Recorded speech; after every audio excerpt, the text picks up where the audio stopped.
نور في الظلمات أنسي في خلواتي، يا سعدي وهنائي القرآن حياتي.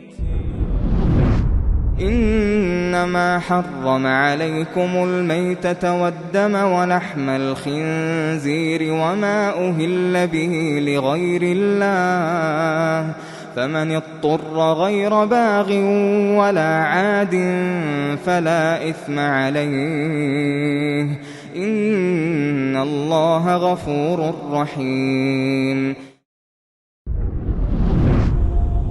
بیگمان الله مردار و خون و گوشت خوک و آنچه که در هنگام سربریدن نام غیر الله بر آن برده شده باشد را بر شما حرام کرده است و هر کس که مجبور به خوردن آن شود بی آنکه علاقمند و تجاوزکار باشد، پس گناهی بر او نیست، همانا الله آمرزنده مهربان است.